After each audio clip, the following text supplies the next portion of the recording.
The featured piece I have this week is from John Rubino.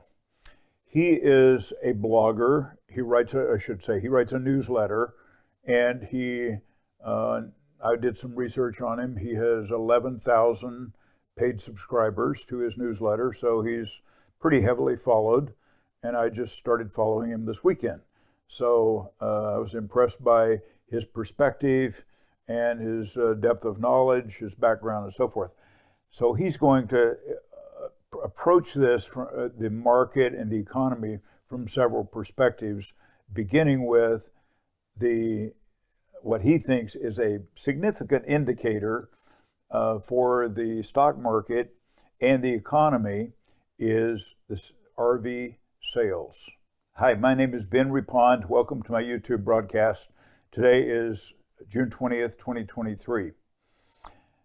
As I said, I'm going to begin with John Rubino, a very well thought of guy, but he's not a big name. But I think his depth of knowledge and information, I think, is spot on and helpful. So I'm going to play an interview that he does with Adam Taggart, and I'm just going to play little clips because I tried to look at this and find what are the pieces of this hour-long interview. What are the small pieces that are significant, that will be helpful to you, and make some important points. So, but the beginning one is his primary indicator, or a key indicator, is RV sales. And he unpacks that, and I won't try to repeat that, but it's a very interesting indicator of when the market is starting to top out and when it is starting to bottom out after it comes down, and based on what is going on with RV sales. And then he goes into some others, and I'll introduce each one of these clips because they're different perspectives. So let's begin with his piece on RV sales. I've spent the last 30 or so years living more or less in suburbs where the RV ends up being the biggest toy that people buy at the peak of the cycle. You know, when they've got a boat, they've got motorcycles and jet skis and a big house, all that stuff. And they still have extra money, or at least still have extra credit. They go out and they buy a house that you can drive from place to place, which is a patently absurd idea just on the surface. But it is a good cyclical indicator because it's usually the last thing people buy. RV sales boom towards the end of credit expansions and then collapse on the other side of it, and so the lesson from that is twofold, really. It's a sign of what's happening with the economy, and it's also a sign of when you should be buying an RV. Do not buy one at the peak when the prices are going up. But in the depths of a recession, people have to give their big toys away just about because they run out of credit. They can't cover their car loan and their motorcycle loan and their jet skis and all that. That's when you buy these things. So this would be a time when you probably still don't want to be buying an RV because we're still at that kind of elevated price levels, but they're starting to roll over. Along with, I would argue, the rest of the economy. We're headed into a recession, it seems. And a lot of other indicators point in that direction, but the RV indicator definitely does. You told me that you saw an ad for an RV that was $30,000 or $40,000 below MSRP. That's the kind of thing you see just as the cycle turns and sales dry up and prices start to get cut. So if we're seeing that now, then you can add the RV indicator to all the other indicators that say we're heading into a recession. Rubino next explains that we are in the last phase, or we're approaching the last phase of a cyclical bull market. Cyclical bull markets, or bear markets for that matter, tend to go in for a few months up to maybe even a couple of years. They're short-term cycles inside of a longer-term secular bull market or bear market. And he says that we are in or near the end of the cycle, the bull market cycle that we have just experienced for the last 6 months. So take a listen to what John Rubino has to say. And one thing we could say about the stock market, two things really. One is NVIDIA is a serious short candidate right now. I'm really tempted. And the other is that market breadth, which is, how are the average stocks doing, not just the handful of great stocks, is the worst it's ever been, just about. There are just this tiny handful of stocks pulling the rest of the broad market averages up. And historically, that's the end of a cycle. When breadth gets narrower and narrower and narrower, eventually a few of those stocks, a few of the stocks that are doing great, stop doing great, in part because they're just overvalued. They roll over, and then that pulls everything else down. And then you get that bear market that coincides with a recession. So this is normal. It's normal for market breadth to contract and a few stocks to do great right at the end of the cycle. The next thing he talks about is a really important item, which is not usually referred to very much, and that is M2 money supply. The Fed measures the money supply by what they call M2, and that's the amount of money flowing into the system or flowing out of the system. And that is shrinking because the Fed is shrinking its balance sheet, and that is significant for the impact on the economy. John Rubino will explain. And I think the override, we can go through some specific indicators of imminent trouble, but I think the biggest thing to pay attention to now is the money supply. We are shrinking the M2 money supply, at least, for the first time, for as far back as a lot of the charts go. We just don't normally have a shrinking money supply in a fiat currency system, because a fiat currency system is basically a Ponzi scheme. Right. When the money supply starts to shrink, that means a growing number of people out there can't get the new credit in order to cover their interest costs, and they start to go bust. And that's how a Ponzi scheme finally blows up, when the new money coming in is inadequate to cover the payouts to the existing investors. Well, we've got that going on right now. And unless the money supply would start to increase dramatically from here, there's no alternative but to a lot of different over-leveraged entities blowing up in the not too distant future. And there's nothing happening to make the money supply go up now. Interest rates are still rising. The Fed is still shrinking its balance sheet. So we're still in quantitative tightening, which means the money supply is going to continue to decrease, which means lots of people are going to blow up here pretty soon. This economy is full of financial zombies, whether they're individuals or corporations or even some governments. And they're just not going to be able to make their payments at some point in the future. So leaving everything else aside, what stocks are doing, what the housing market is doing, what car prices are doing, a shrinking money supply in a fiat currency system means big trouble out there. So that's almost all we have to look at to know that at some point, something really big has to change. Either the Fed has to start flooding the system with money again, or we get, that little mini banking crisis we had just lately on steroids, just writ large. And the insurance companies and the pension funds and the rest of the banks all start feeling the effects of not enough money and seeing their balance sheets blow up in one way or another and having to report horrible numbers and having people pull their money out because of that.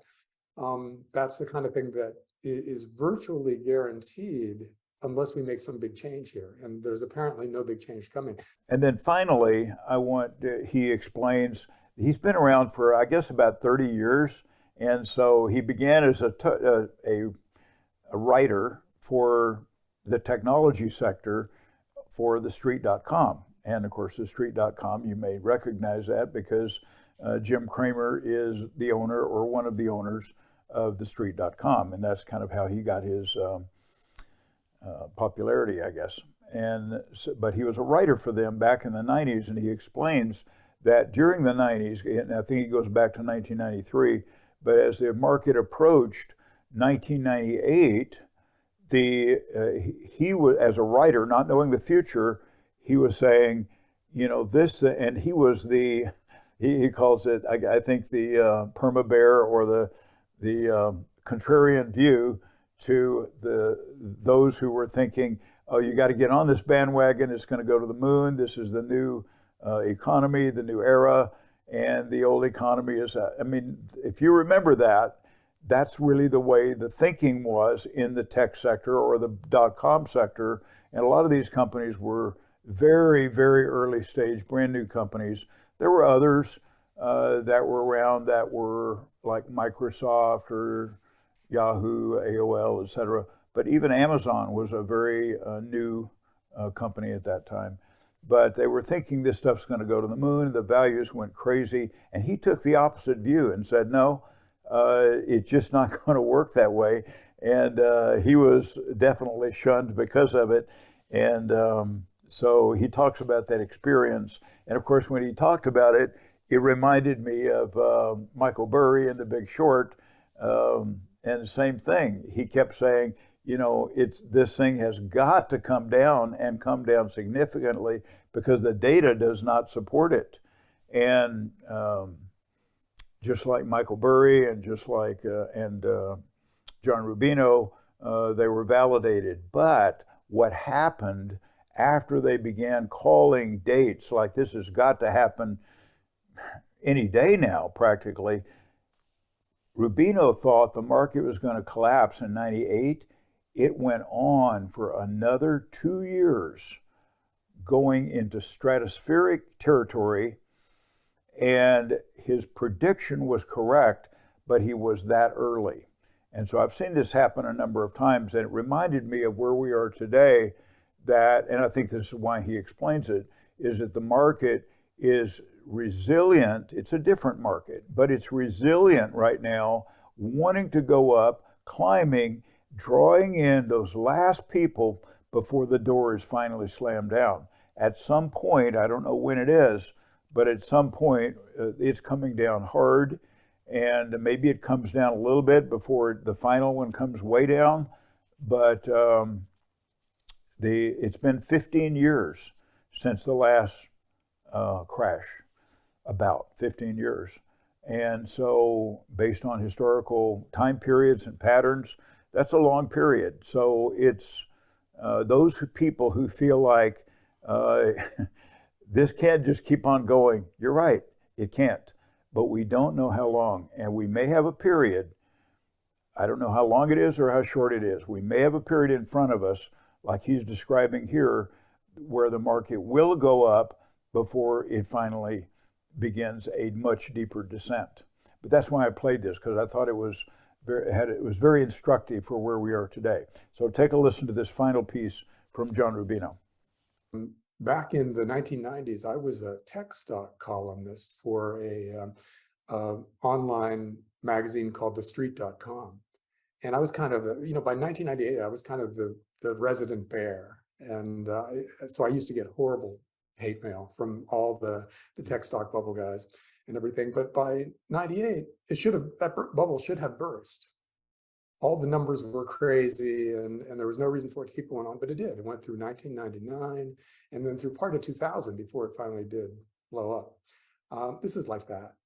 This is something that should be happening. There's a lot of stuff in the background that kind of implies that it's going to happen soon, but it's not happening yet. But life is that way. It just takes longer than it should for a lot of things to happen.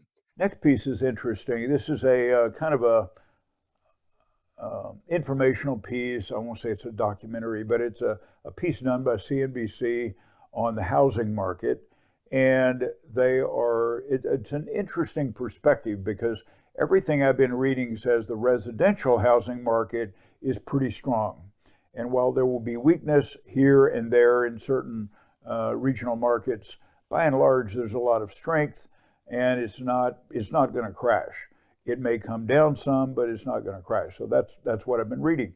But as I listened to this piece from CNBC, it was an interesting perspective, because the real estate market, they're saying, is at risk, not high risk, but I think at risk of some point of coming down because of flooding. Now that's interesting to me. There are a lot of areas in the country that are areas where there are floods or continual floods, and they cause a lot of damage. And they point out that there's $800 billion of residential real estate that is in areas that are where there are floods that seem to be coming more and more. And that's not a big percentage of the market, but it's a percentage, and they think that is going to have an impact on the housing market, residential housing. What I read is that more the commercial real estate is more at risk because they have to continue to refinance their loans. And as they do that, they're dealing with higher interest rates and a much higher vacancy rate. That makes sense to me. But this was an interesting perspective on the residential market. So take a listen to this piece from CNBC. In the run-up to the 2008 financial crisis, a few savvy skeptics understood what would later become obvious. The mortgage market was teetering on the brink of collapse. One of the investors who saw it coming now believes financial disaster could be brewing in the housing market yet again. This time, the threat is from flooding. This one is better. Dave Burt, who was profiled in Michael Lewis's best-selling book The Big Short and saw one of his colleagues played by Brad Pitt in the movie adaptation, says the fallout from flood risk could resemble the extraordinary correction seen 15 years ago. And then that happens. What is that? That's America's housing market. Did you feel that perhaps Brad Pitt maybe was more better suited to playing you? I don't know. I think he did a great job. It was a really entertaining movie, even though they might not have gotten every technical point exactly right. I thought it was a good explainer movie for that whole saga. This time, Burt says that flooding is easily among the most mispriced climate hazards in the US real estate market, especially for single-family properties. Our base case correction scenario leads to home value losses of about $800 billion in aggregate terms. So a pretty meaningful hit, even to a $40 trillion market.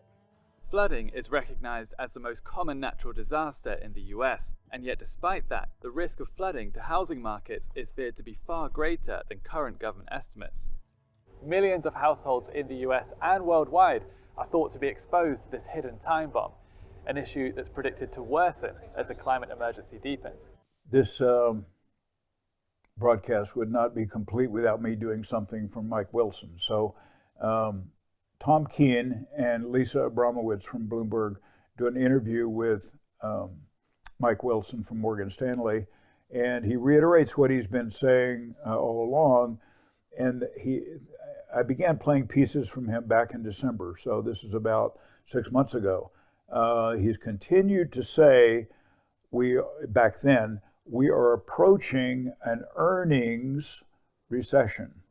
Earnings. Not, the spread on the 10-year bond and all that. Earnings. And so that has been his mantra because that's their focus at Morgan Stanley. And so he says that we are either in or we are approaching an earnings recession. Earnings have come down.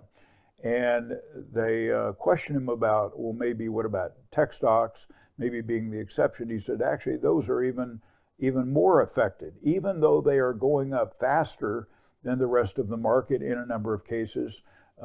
He said, based on earnings, there is weakness in the market. So there are three little segments of what he's going to cover, and I want to kind of play each of those. I'll comment in between them, and you can take a listen. Michael Wilson is CIO, Chief U.S. Equity Strategist at Morgan Stanley. And one of your themes, Mike Wilson, is there's a complete misguess on the interstate game as addressed by the Fed today and followed by your Ellen Zantner. Whaley there of BlackRock says persistent inflation. Is that a core reason for your caution in the equity market? No, it's actually not, Tom. In fact, our view is that inflation is going to come down. And while that potentially is very good for bonds, it's not going to be good for stocks because that's where the earnings power has been coming from, right? This is really our boom bust thesis. The reason we were so bullish in 2020 and 2021 is because we expected inflation to drive a profits boom. And now when inflation comes down, you're going to have a profits recession. So that's really where we're differentiated from an equity standpoint. Ellen, as you know, is looking for a pause today too. She's not looking for any more hikes really the rest of this year, but a very slow path in terms of cutting next year. What are you looking at going forward in terms of client responses, how they push back against the bearishness that you've been expressing? Yeah, look, I mean, we're in a weird situation now because I feel like on the fundamental side, our earnings call has been spot on. So a year ago, just to kind of remind listeners, we were calling for an earnings recession and we were somewhat dismissed. But of course, now we're in one. And the only difference now is that we're just saying it's going to persist. Whereas I think most people, the pushback is, no, the earnings recession is over. And we're going to see a reacceleration in growth in the second half of the year. And that's what the consensus is forecasting. So that's what the pushback is. Mike Wilson is portrayed in Wall Street as a perma bear. He's not a perma bear. What they want, their mantra is they want everybody, they're in my opinion, they're bought and paid for by Wall Street. Wall Street wants you to keep all your money invested all the time. And if the market goes down, you suffer with it, but they want the fees that they get off of you being fully invested.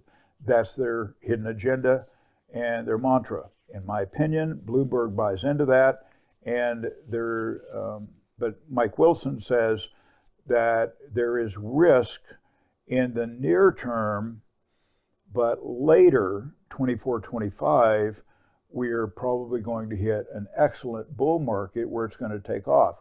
What has happened, however, is that the market has gotten ahead of itself, which it tends to do. It's gotten ahead of itself, so you've seen these gains that have occurred in the last 6 months after a year of decline, and the market is looking out further. But I think what he's saying is slow down, not so fast, because we are in an earnings recession. What that means is prices are now elevated and are at risk of coming down in the short term.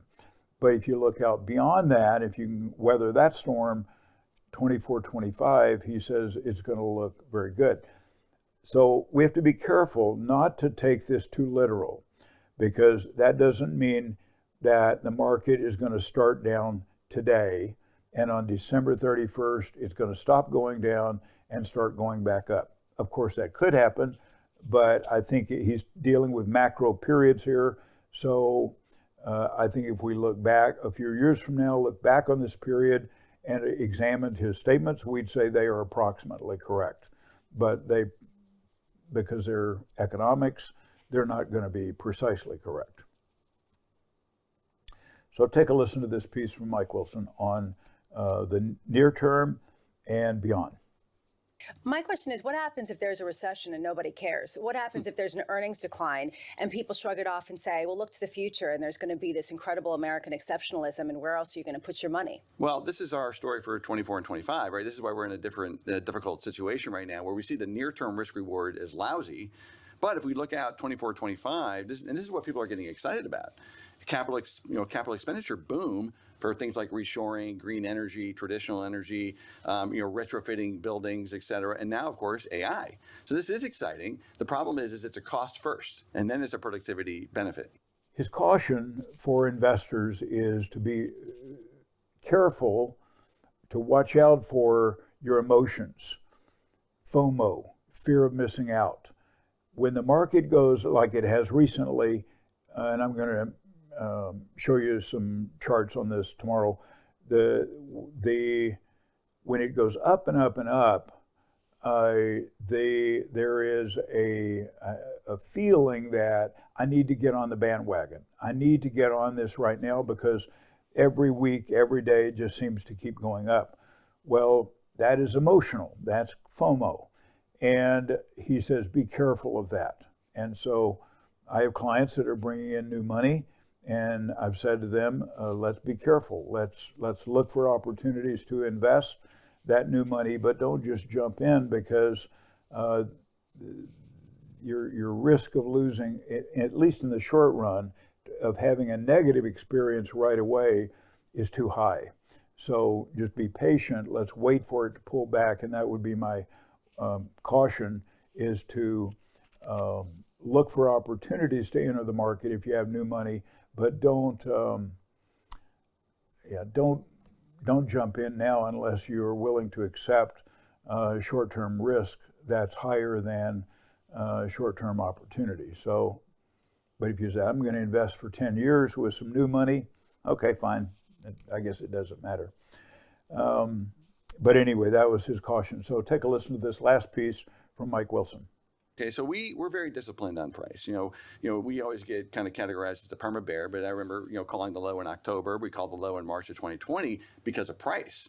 So we're very disciplined. Most people are not disciplined because of FOMO, and that's just the nature of markets. Markets are momentum driven. It feels better when they're going up. It feels better to buy things when they're going up, and that's where we are now. So the risk reward in the short term is lousy. So I think it's going to be price, Lisa, which will change people's minds. Now we could be wrong. Maybe we don't get a fatter pitch that we're hoping for, but we're also not worried it's going to run away from us, and we can buy the stock market kind of right here, probably 12 months from now. And if you are an optimist and you think that the market is just going to continue to go up and whatever correction there is going to be super minor, and you don't care, you want information that supports a positive bull market at this point, you will like this next piece. So I'm playing it because it's a point of view.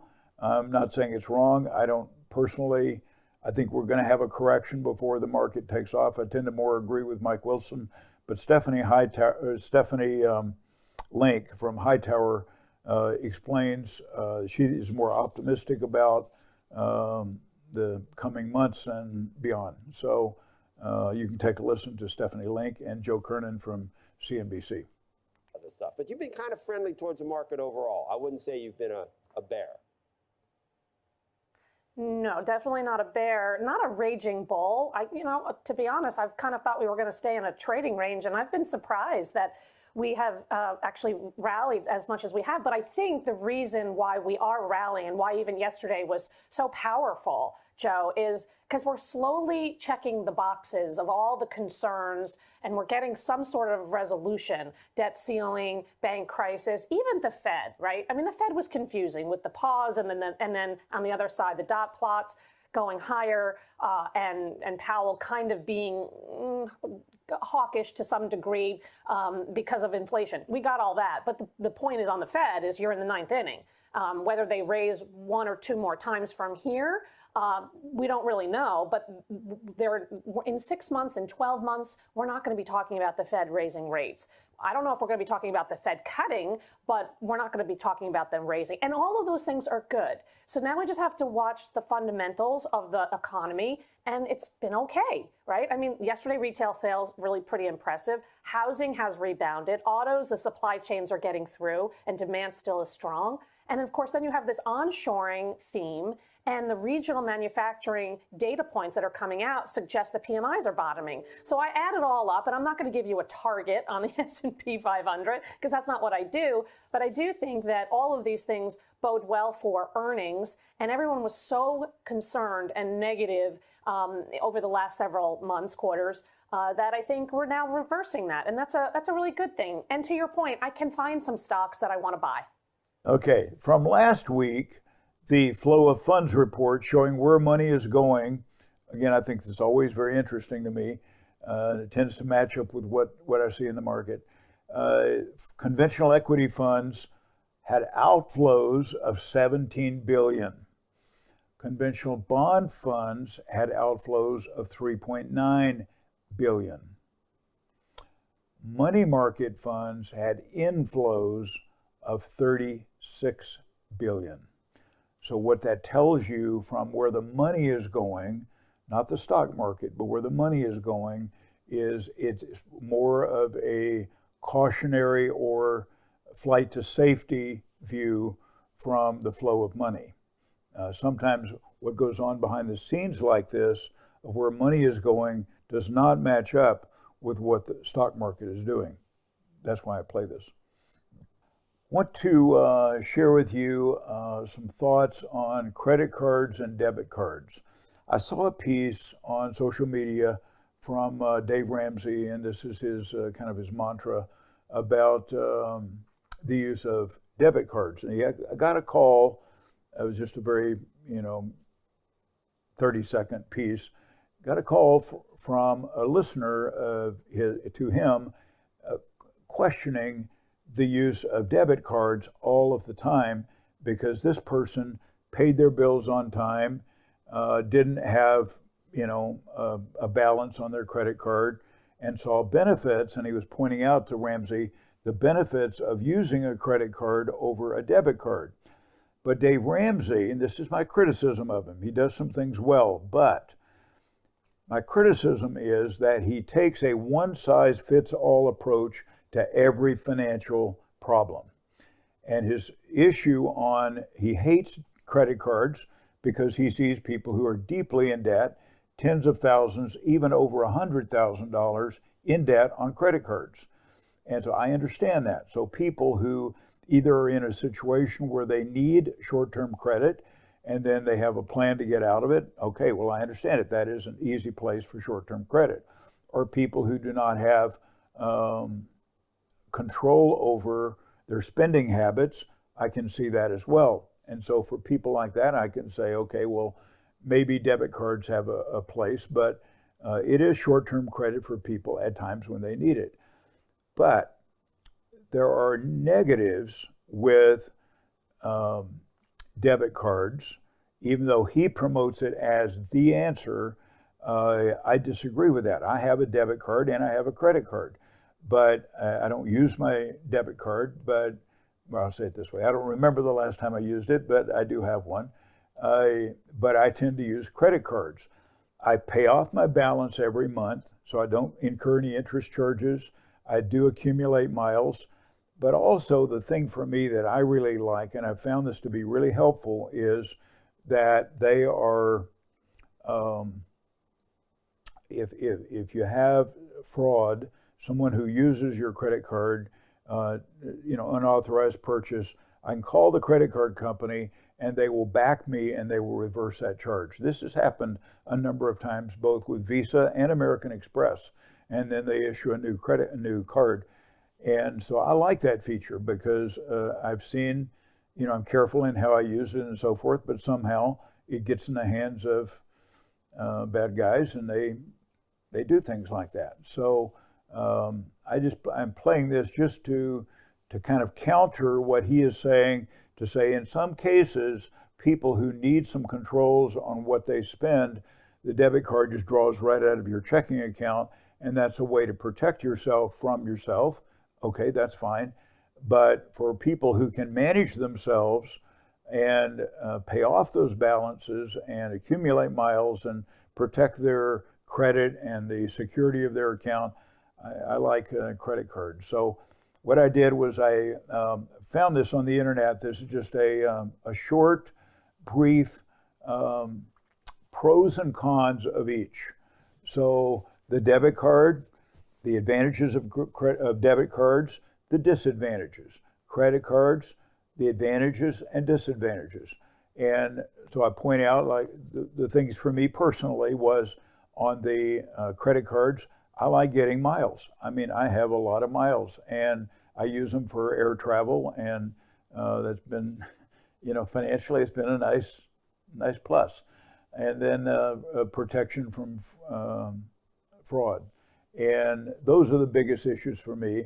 And there are other pros and cons here, but I just want to point that out to you, that it's up to you how you manage your finances and the use of credit cards and debit cards. We are in a cashless society.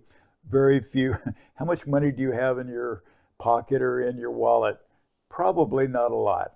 I don't have a lot. And whatever I have, I rarely use it. I'm using, either I write a check for it or I use my credit card, and that's the world we live in. So they're a part of our lives, but they also can be expensive if you run up balances and are unable to pay them off each month. So that's why I wanted to put this piece in here. Thank you for watching. If you have comments or questions, leave them in the comment section below and I will try to answer them. Thank you for watching.